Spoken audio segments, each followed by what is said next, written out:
ওঠে না। এই পাড়ায় আমাদের একটা জমি আছে, সেখানে কাঁঠাল গাছ আছে। কাঁঠাল হয়েছিল দেখেছিলাম, এখন কাঁচা, তার মানে এঁচড় পাড়তে যাচ্ছি। আর সেই সঙ্গে বাড়িতে একটা নতুন রেসিপি করার ইচ্ছা আছে, এঁচড় দিয়ে খাসির মাংস। সামনে এই জমিটা পুরোটাই আমাদের।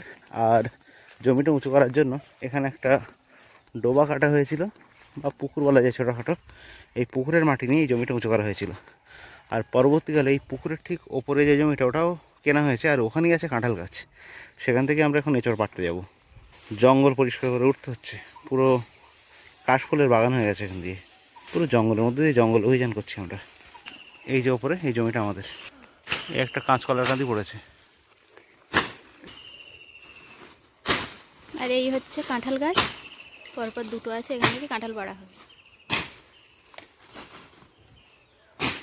ওটাও বড় হয়ে গেছে। এই তো এইটা। হ্যাঁ হ্যাঁ, ওটা কাটা পেয়ে গেছে না? ওটা পেকে গেছে, পেকে যাওয়ার মতো হয়ে যায়, এটা ঠিক আছে। এই যে জঙ্গল পরিষ্কার করা হয়েছে, মোচাটা পাড়া হবে অনেকটা উঁচুতে। এটা ধরো, যা হবে। ওই হয়ে গেছে, পড়ে গেছে। নমস্কার বন্ধুরা, কুকিং উইথ ভূতু চ্যানেলের আরও একটি নতুন ভিডিও নিয়ে হাজির হয়েছি। আজ বানাবো এঁচড় দিয়ে খাসির মাংস। তো এটা কিন্তু আমাদের গাছের এঁচড়টাকে কাটা হচ্ছে ভালোভাবে, মা কেটে দিচ্ছে। আর এখানে খাসির মাংস নেওয়া হয়েছে, সবটা নেওয়া হবে না, পরিমাণ মতো অল্প করে নেওয়া হবে।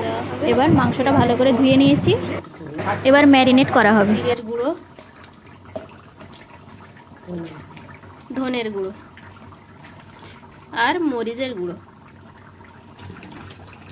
আর কোচানো পেঁয়াজ, অল্প করে সরিষার তেল।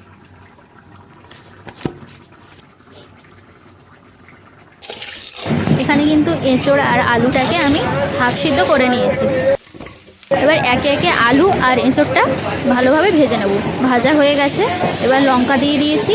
এবার এগুলো ভালোভাবে কড়াইতে ফেলে ভেজে নেব। তারপরে নুন দিলাম আর হলুদ দিলাম, দিয়ে ভালোভাবে কষিয়ে নেব। এঁচড়টাকে আলাদা করে কষিয়ে নিয়েছি।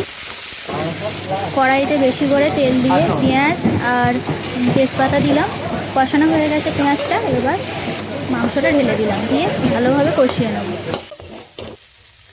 মাংসটা কষানো হয়ে গেছে, মোটামুটি সিদ্ধ হয়ে গেছে। এবার এঁচড় আর আলুটা দেওয়া হবে। এগুলো সমস্ত উপকরণ একসাথে ভালোভাবে কষানো হবে। আগে তো হলুদ দিয়ে কাঁঠাল আর আলুটা ভাজা হয়েছিল, তারপরেও আরও একবার ভালোভাবে কষানো হচ্ছে।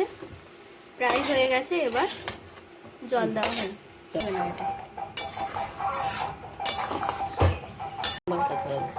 হয়ে এসেছে প্রায়, এবার মিট মশলা দেওয়া হচ্ছে। মশলা কিন্তু আগেই মাংসের সাথে দেওয়া হয়েছিল বলে আর দেওয়া হবে না। খুব সুন্দর কালার এসছে, দেখা যাক খেতে কেমন হবে। তরকারি কিন্তু হয়ে গেছে, এবার গরম মশলা দেওয়া হচ্ছে। আমার এই রেসিপিটা কেমন লাগলো অবশ্যই কমেন্টে জানাবেন। আর নতুন বন্ধুরা অবশ্যই সাবস্ক্রাইব করে পাশে থাকবেন।